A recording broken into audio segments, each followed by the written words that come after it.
नमस्कार। जय जनता जनार्दन। अन्ना का अनशन खत्म, सरकार ने राहत की सांस ली। देश भर में विजय जुलूस निकाले गए। रामलीला मैदान के बाहर इंडिया गेट पर हजार लोग जुलूस निकालकर खड़े हुए हैं। वहां पर बात कर रहे हैं, जश्न मना रहे हैं। इंडिया दिस वीक में आपका स्वागत है। मैं हूं विजय त्रिवेदी और हर कोई गा रहा है नितिन की तरह अन्ना के गीत। क्या है नितिन? रघुपति राघव राजा राम, पतित पावन सीताराम। रघुपति राघव राजा राम, पतित पावन सीताराम। ईश्वर अल्लाह तेरो नाम, सबको सन्मति दे भगवान। रघुपति राघव राजा राम, पतित पावन सीताराम। जी, और जय हो जनता जनार्दन की, जैसे नितिन गा रहे थे, स्वामी जी गा रहे हैं, किरण बेदी जी की आवाज़ पूरे देश भर में गूंज रही है और वही सब कुछ इंडिया गेट पर नजर आ रहा है इस वक्त।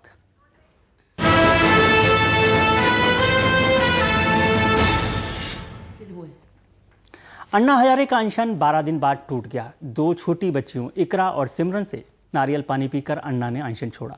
इस दौरान सरकार ने कई बार यू टर्न लिए। कभी अन्ना की टीम के लिए रेड कारपेट, तो कभी अन्ना को तिहाड़ जेल भेजा।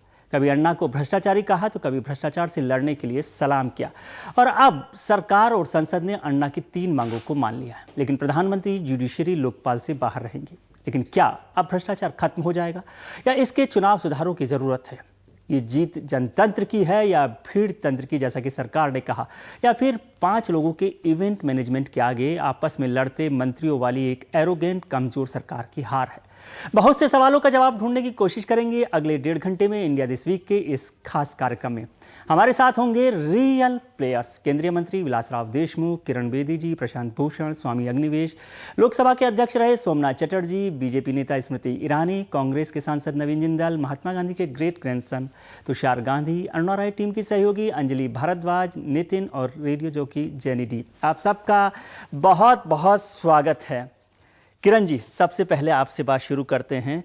12 दिन तक ये पूरे देश भर में अन्ना की बात, भ्रष्टाचार के खिलाफ बात होती रही। क्या आपको लग रहा है कि उस मंजिल को, उस मुकाम को हमने हासिल किया है जिसके लिए हम लोग चले थे? हमने असंभव चीज़ को संभव किया। असंभव, क्योंकि मैंने ज़िंदगी में, अपनी ज़िंदगी में इस तरीके का रेजोल्यूशन सारी पार्टी से इकट्ठी होके एक व्यक्ति के लिए, और टाइम बाउंड हो जाए। वो कह रहे थे टाइम, मुझे मैं देखा था प्रणब मुखर्जी कह रहे हैं और बहुत सारे स्पीकर्स हैं, लेकिन टाइम हो गया। कब सुना था सर? असंभव चीज को संभव बनाया एक आदमी के दृढ़ निश्चय ने। और उस आदमी के दृढ़ निश्चय में, जिसमें आम आदमी को 100% विश्वास था कि इस व्यक्ति के पास अपना स्वार्थ नहीं है, निस्वार्थ है, और ये वो जबान बोल रहा है जो हम सब की है। हर एक की प्रॉब्लम है भ्रष्टाचार की, कोई छोटी है या मोटी है। कोई व्यक्ति आज बिना भ्रष्टाचार के, उनको ये नहीं कह सकता मैं भ्रष्टाचार से मुक्त हूं, या उसका रिश्तेदार है फंसा हुआ, या फैमिली मेंबर है, या खुद है। वो हर एक की फैमिली में ये प्रॉब्लम आ चुकी हुई है। सो मैं ये कह रही हूँ, उन्होंने वो आवाज़ उठाई, आम आदमी के साथ जोड़ा, जो कि राष्ट्रीय आवाज़ बन गई। जी, स्वामी जी क्या कहते हैं कि क्रेडिबिलिटी सबसे इंपॉर्टेंट फैक्टर था, जैसे किरण जी कह रही हैं, क्योंकि भ्रष्टाचार के खिलाफ बहुत सारे agitation movements, political non political चलते रहे।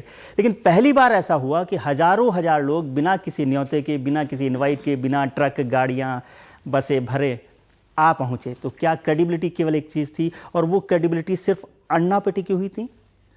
देखिए कि अन्ना सचमुच में एक प्रतीक, एक सिंबल बने। उनका जो भी किरदार था पिछले कई सालों का, वो लोगों को इतना शायद न भी पता था, लेकिन इतना उनको विश्वास हो गया कि ये आदमी हमको बेचेगा नहीं, हमारा सौदा नहीं करेगा, क्योंकि उसकी कोई अपनी महत्वाकांक्षा नहीं। जी, कभी कोई नेता बुलाता है और हजारों लोग आते हैं तो पहला डर लगा रहता है कि ये कहाँ पहुँचना चाह रहा है अपने लिए।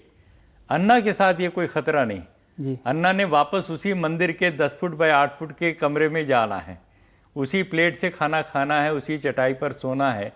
लोगों को जरा भी आशंका नहीं कि आदमी हमारा सौदा करके और कहीं पहुंच जाएगा। कोई गड़बड़ कर आजकल देगा। हम गांव में कोई गांव सुधार का भी काम करने जाते हैं ना, तो लोग कहते हाँ अगली बार कोई ना कोई चुनाव बात में वोट मांगने जरूर आएगा। ऐसा जो एक इमेज बनी हुई है, मैं समझता हूँ अन्ना ने उसको तोड़ा है।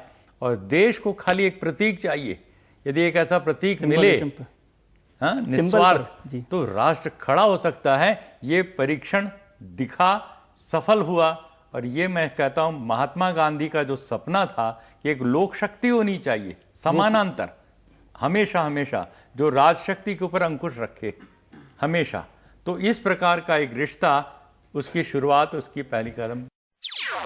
NDTV's cricket app, Android and iPhone, fastest scorecard, special analysis and much more. Download free. ndtv.com/apps.